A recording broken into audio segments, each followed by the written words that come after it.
Dessa criminalidade violenta. Depois, de um determinado momento, nós tivemos informações de que alguns indivíduos teriam adentrado uma edificação e feito algumas pessoas como refém.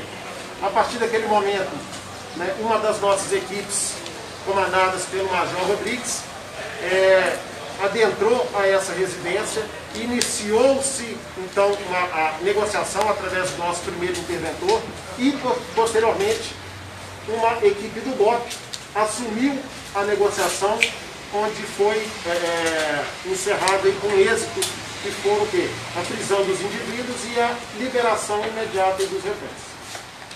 Bom dia, Tenente Coronel Eduardo, comandante do BOP.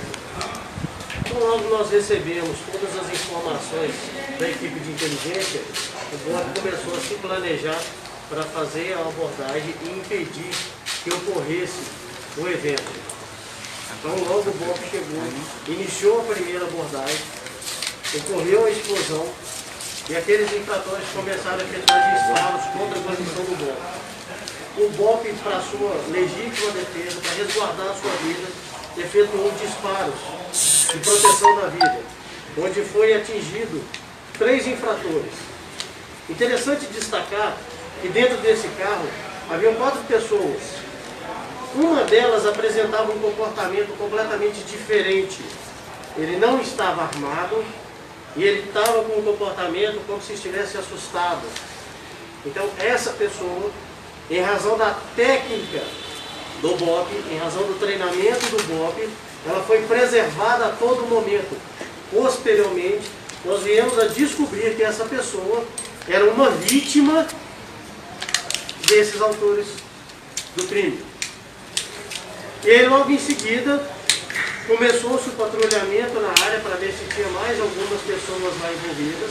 Nós recebemos um chamado do GE, narrando para a gente que dentro de uma casa havia 2 pessoas armadas que fizeram reféns. Imediatamente nós refluímos a equipe do BOP para o local, o negociador formado assumiu a negociação e ali numa negociação técnica foi convencido aquelas pessoas a se entregarem, que a vida deles seria garantida e todos os direitos constitucionais resguardados. Depois de uma longa negociação, eles entenderam que estavam numa condição segura e se entregaram, e foi o desfecho final da nossa ocorrência. Coronel, explica pra gente a elaboração posterior que vocês fizeram depois. Como é que começou essa ação? Eles chegaram até a cidade achando que estavam que iam agir contra a criminalidade, quando foram surpreendidos pela polícia. Onde é que entrou esse refém?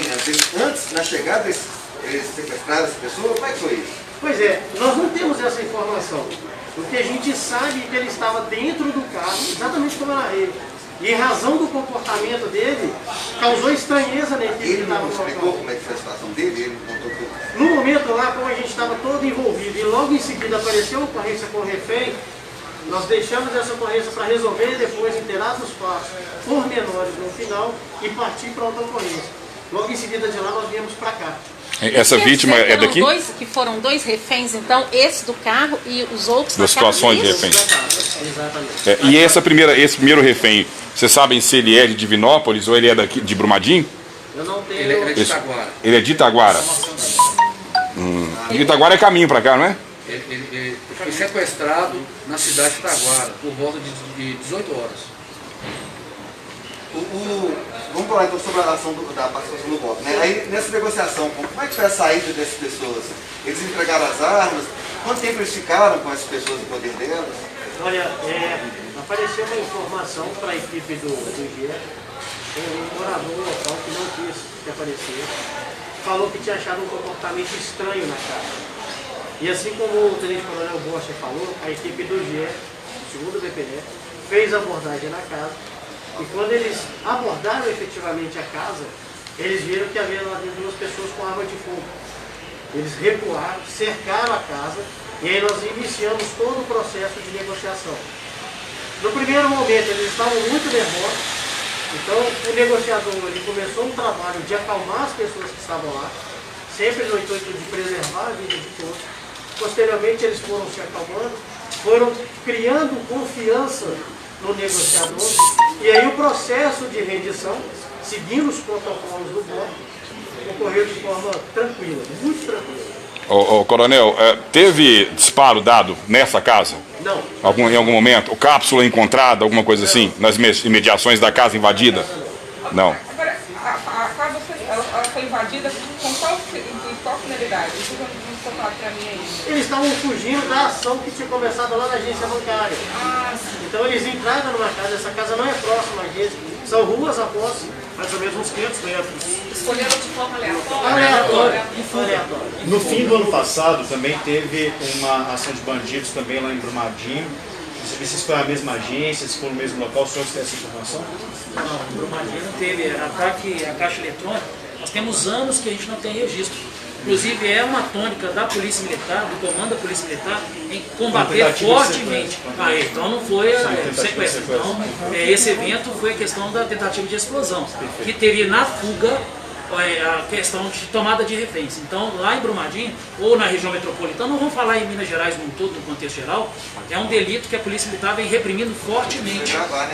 Eu queria saber do senhor o seguinte, foi dito pra gente que os presos aqui, que estão aqui embaixo, que estavam na casa, que invadiram a casa, eles queriam a presença da imprensa para poder facilitar a rendição. Teve isso mesmo? Procede essa informação? Teve. Eles pediram a imprensa para mostrar que realmente eles sairiam de lá íntegros. Qual que era o receio deles? Por que eles tiveram essa decisão, esse pedido? Eles queriam resguardar a vida deles, queriam que nada de mal acontecesse. Entendeu? Entendi. Coronel, qual foi o tamanho do efetivo que foi utilizado e como que surgiu a informação que era Brumadinho? Porque, primeiro, Divinópolis tinha informação que seria na região metropolitana. Como que sabia que seria justamente em Brumadinho e qual foi o tamanho do efetivo utilizado? Tá, as informações chegaram para o BOP através do serviço de inteligência. Tá?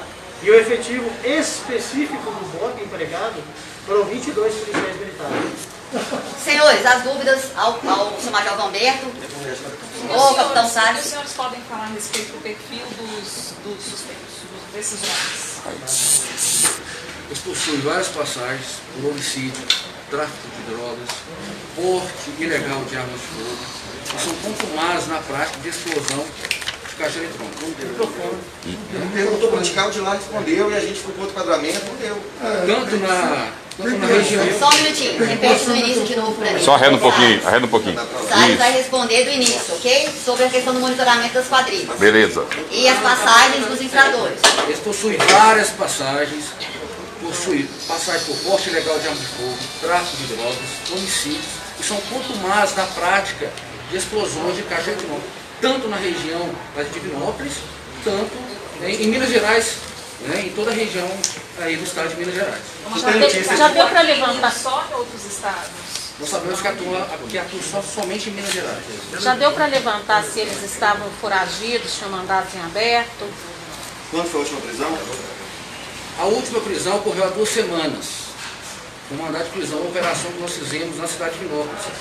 E, inclusive, que fez refém, essas três pessoas. E recentemente foi solto. São quantos no total e quantos morreram? A quadrilha é composta por 5, e morreram, faleceram 3. Vieram a óbito. O capitão, o senhor falou que todos que têm passagem, são todos os 5 com passagens? Sim. E por crimes, e todos eles pelos mesmos crimes? Explosão? São crimes variados, sim. Só pode ser associados ao tráfico, por exemplo? Associados ao tráfico também. Esses, Legal, E todos de Divinópolis? tentativa de homicídio, todos de Divinópolis. só para eu entender, o senhor falou então que a última prisão foi há 2 semanas e eles foram presos? Um deles. Foram soltos ou esse? Esse, um deles. Ele foi preso e foi solto? O líder da quadrilha. E foi solto em Foi si? solto. Foi preso por quê? Mandado de prisão, uma operação que o GAECO, a Polícia Militar envolvida, a Polícia Civil, realizou a prisão por mandado. E passado 2 semanas já estava solto na sociedade. Esse carro de Itaguara que vocês falaram, a gente até viu a placa dele lá, quer dizer, eles tomaram provavelmente esse carro, com o homem de refém. E Sim. tinha outros carros envolvidos? Sim, Eles estavam... tinha mais 2 outros veículos envolvidos, que eles vieram da cidade de Divinópolis. E suspeitamos que o local de encontro deles foi na cidade, numa zona rural da cidade de Itaguara, e onde fizeram esse assalto a esse veículo com o refém, inclusive utilizaram, né, o refém durante a explosão dos caixas eletrônicos. E esse Eles armamento foram todo... baleados e os 3 morreram. Sim. E o quarto, o refém não foi baleado. Não foi baleado, Algum- né? algum Denota-se inocente. A inteligência, né?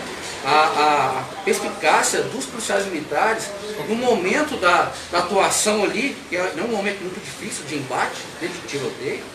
Então é esse destaque, né? Esse elogio para a tropa do BOP. Ô, capitão, e essas armas, capitão? Tinha mais carro em Brumadinho ou eles deixaram os carros em Divinópolis, em Itaguara? Não, aí no caso o serviço de inteligência, né? Ele tem apurado sim. Eles foram só um carro para Brumadinho? Ou não foi mais carro? A princípio, nós sabemos que foram 1 ou 2, né? Não temos essa certeza. Então, Capitão. alguém solto aí que vocês vão pode ser ainda maior, né? fugiu. Ô, capitão, essas armas, todas estavam no carro da vítima, desse de Itaguara, ou foram encontradas em situações... Parece que 2 foram encontradas com os que se entregaram, né? Mas o que eles falam da eles falam da procedência das armas? Não, Ou se- esse momento eu não participei. Né? Ah, sim, tá certo. Deixar o Atenção das armas. Tá certo. comandante. Senhores, alguma pergunta a respeito desse início das investigações e da atuação de Divinópolis? E nós vamos... Tem mais uma pergunta. Dentro da casa eram quantos reféns? Não, isso daí a gente faz... De Divinópolis. Início das investigações, esse processo de passar isso para a inteligência, alguma dúvida que foi a atuação do capitão Salles? Buscas são feitas em Divinópolis, alguma desdobramento? Continua algum desdobramento em Divinópolis? Continua, a gente continua o monitoramento, né? O nosso serviço de inteligência continua monitorando as organizações criminosas envolvidas em caixa eletrônica. Né? Tem esse constante monitoramento. Capitão, por ser de Divinópolis, existe a possibilidade da quadrilha ser ainda maior e ter participado, alguém ter fugido da ação no local, ou foram somente os 5? Acreditando que seriam só apenas os 5. Beleza. Ok? Só uma parte antes de passar, se me permitem, para responder uma questão. Pode passar. Sim. Que foi perguntado ali, ele não falou, né? E foi perguntado. Agora azeitou. Foi perguntado em certo momento se alguém ficou ferido lá na cidade. Perfeito, né? Há de se destacar que essa atuação protocolar nessa operação integrada, o efetivo local, ele ficou fazendo esse papel. Ele ficou fazendo papel de contenção, cuidando da população ao redor, no perímetro imediato. O perímetro imediato, o local dos fatos em si, a cena, aquela atuação onde houve confronto, o BOP atuou. E graças a Deus não houve os feridos, porque houve uma disciplina tática de todos os envolvidos na operação, que evitou nenhuma pessoa, nenhum transeunte, nenhum morador, ninguém da sociedade fosse ferido. Nem tampouco nenhum policial militar foi ferido na ação.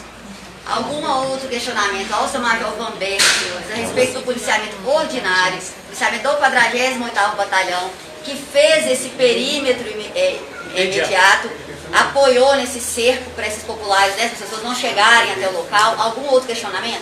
Efetivo, e também queria que o senhor descrevesse a população, é uma cidade pequena, uma cidade que já está fragilizada. Eu queria que o senhor descrevesse também o sentimento da população, qual é o cuidado que vocês tiveram nessa proteção. Há de se falar que a população, né, os moradores de Brumadinho já estão fragilizados, todos os eventos que vêm ocorrendo aí, sessão de eventos que vêm abalando aquela comunidade. O nosso efetivo vem sendo reforçado, inclusive ontem nós fomos contemplados, da data de ontem, com mais uma viatura e uma equipe de patrulhamento rural, porque é uma cidade com característica interiorana e tem bastante zona rural. Então, para estar mais próximo da população, nós estamos potencializando, e o comando da Polícia Militar vem fazendo esse papel, reforçando as cidadezinhas limítrofes e pequenas do estado de Minas Gerais. Então, uma pergunta para o senhor também. Como é que foi feito ali esse isolamento? Vocês avisaram a população antes ou não? Na verdade, esses protocolos, a gente não vai entrar em detalhes, são protocolos específicos, né, reservados, mas a gente tentou, no perímetro imediato, ocupar aquela parte mais vulnerável, que é aquela parte central, é a parte comercial, a parte bancária, e a parte mais vulnerável é a parte residencial. Então a gente tentou ocupar esses pontos para que a população não chegasse. E foi uma coisa muito dinâmica, a evolução dos fatos. Foi coisa de momento. Então a gente tinha informações precárias e a gente teve que atuar. E o protocolo de atuação dos policiais militares que trabalham lá em Brumadinho era essa contenção, isolamento e cerco. Ou um possível bloqueio, no caso de curso, junto com o pessoal do GER. Toda a ação demorou quanto tempo toda a ação? Desde... Ela foi um pouco maior, né? Aí o pessoal pode falar, porque teve um processo de parlamentação. Então do início ao fim foram horas. Acho que essa pergunta pode ser para o senhor também, mas o dinheiro não chegou a ser levado. Não, acredito que não tem ainda. A perícia está fazendo os trabalhos no local. Aparentemente é o dano no local, mas quem pode falar sobre se foi levado algum material ou não é o trabalho policial. Não foi recuperado armamento e munição e colete, bem como foi apreendido. E explosivos? Sim, tinha lá e o pessoal pode passar a resposta específica dos explosivos. Major, alguma relação com o desastre, pagamento de auxílio, nada? Não. É um fenômeno, esse fenômeno de ataque a estabelecimento bancário vem ocorrendo. Ele está sendo arrefecido pela atuação da Polícia Militar contundente em cima desse delito, mas não necessariamente. É claro que tem uma circulação maior de pessoas lá, né? Tem a questão do dinheiro circulando, mas em todo lugar tem essa possibilidade. Então é uma questão que é um protocolo da Polícia Militar, o combate desse delito. Senhores, deixa eu só passar o microfone para lá. Algum outro questionamento ao Tenente Coronel, a parte do GER, especificamente desse apoio? Eu queria saber o efetivo de 22 policiais. Do geral. 22 militares. Do BOP, do GER e da PM. O nosso 30 policiais. Nossa! Já estamos com mais de 22. 22 só do BOP. Do BOP. São mais de 50 militares. Mais de 50. 30 policiais profissionais. Mais de 70, né? Não, é 30 e 22. Não, rapaz. Meu filho, 22, 28, 30 e 12. Ah, tá. Tá, então dá mais de 80. Cerca de 1000. Conseguimos fechar os números, senhores? Sim. Então, quantos você fez na casa? 3. É o quê? Pai, mãe, como é que fala? Pai, mãe e uma filha. Uma filha. Isso, os dois de idade maior, a família por volta de 34, 36 anos. Comandante, se o senhor não importar, de repetir aquela primeira resposta sobre esse detalhamento do início da ação. A polícia já monitorava, mas esperou a primeira ação deles para a polícia já entrar com o trabalho? Como que foi isso? Você não espera a ação, você inicia uma abordagem. Show. Durante essa abordagem, o que aconteceu? Concomitantemente, um foi para dentro da agência e os outros efetuaram os disparos contra a polícia. E aí é onde houve a explosão e o revide dos policiais militares do bordo. Lá na cena, tinha 2 pistolas e uma arma longa. Na casa com refém, as outras 2 pistolas. Então, isso foi o material localizado. Sobre esse armamento, não tem ideia da procedência não, né? Eu cheguei a perguntar aqui, mas chegaram a conversar com vocês a procedência ou não? Ainda não estamos nesse aspecto. Tá. Quantos quilos de explosivos eles tinham? Olha, teve um metalon que foi o que danificou a agência e dentro do carro, salvo engano, tinha mais 4. 4 quilos? 4 metalons. Banana? Essas grandes. Não, metalons. Ah, sim. É um explosivo improvisado. Certo. Tá? Então o que acontece? Nós estamos esperando a perícia liberar tanto a Caixa Econômica Federal para que os técnicos do Esquadrão Antibombas façam uma varredura na Caixa Econômica Federal, quanto os técnicos façam a destruição das peças metalúrgicas que estão dentro do carro.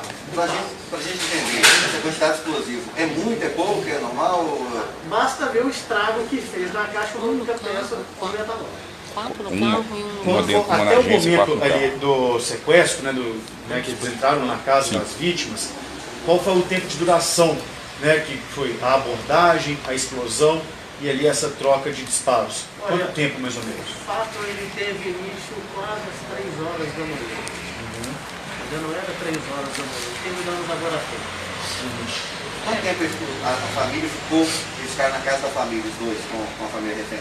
Olha, o processo de negociação demorou em torno de 1h50, 2.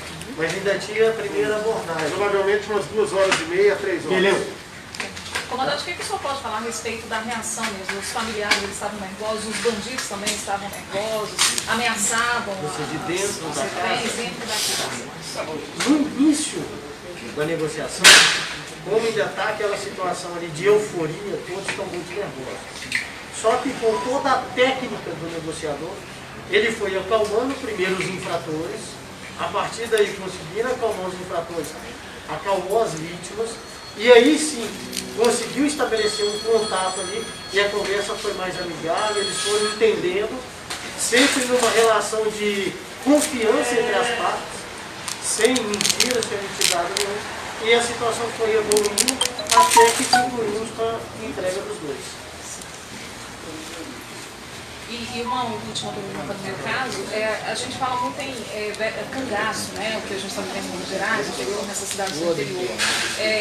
Gostaria que o senhor falasse um pouco disso, se essa quadrilha faria parte desse cangaço, se essa onda de crimes está próxima a ressurgir. As características, se a gente for imaginar, ela tem algumas características de crime de novo cangaço. E aí, se vocês me permitem até fazer um comentário, o capitão Salles bem falou ali a respeito do acompanhamento das quadrilhas que tem na cidade de Divinópolis. Nós estamos fazendo um acompanhamento conjunto. Nós, eu digo, a Polícia Militar, todo o sistema de inteligência da Polícia Militar. E é interessante que eles saibam que nós estamos acompanhando. Nós não vamos permitir que o Estado de Minas Gerais seja assolado por essa quadrilha. Eles serão presos.